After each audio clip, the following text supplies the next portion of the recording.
A local foundation that helps families grieve the loss of their loved ones is holding a 5K coming up this month. And joining me from the Sadie Rose Foundation is Vonda Driver, Executive Director. Thank you so much for coming in today. Thanks for having me.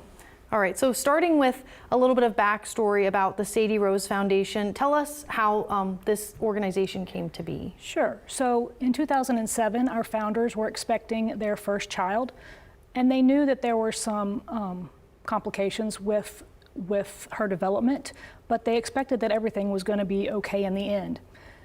The last month or so of Regina's pregnancy, she was on full bed rest at UVA, and during that time, the other mothers on the ward who were also on bed rest would send around a notebook so that they could communicate with each other. And while Lee and Regina had so many visitors that they had to tell people to please not come so she could rest, there was another mom on the floor who didn't have any visitors at all during that whole entire time. So after Sadie's birth, she lived just 17 hours. And so they experienced their own devastating grief.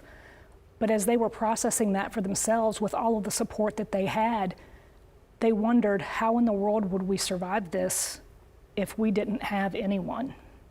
And so 6 months after Sadie was born and passed away, they formed the foundation in her honor as a way for other families to be able to find that connection and that support if they needed it.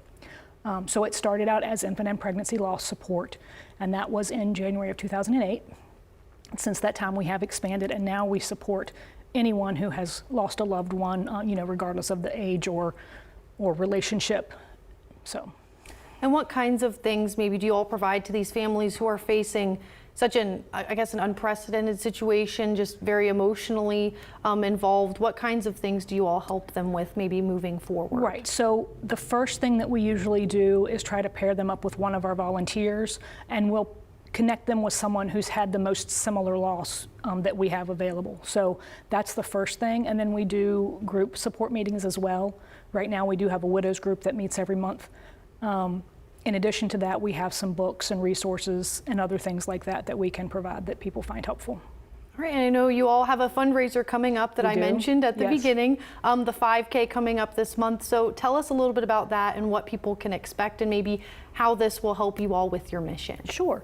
So we do have a 5K. We've been doing those annually for more than a decade, and they are a fundraiser, but they're also a time when families can run together or walk together in memory of their loved one. So it's also a remembrance event. This year we are partnering with Pleasant View Inc. to try to make it a bigger, more fun race. So when you go to the registration page, you will see the option to pick, which organization that you're signing up because of. So yeah, we have the course out there at Massanutten Springs, and it winds through the woods and around the lake, and it's going to be absolutely beautiful.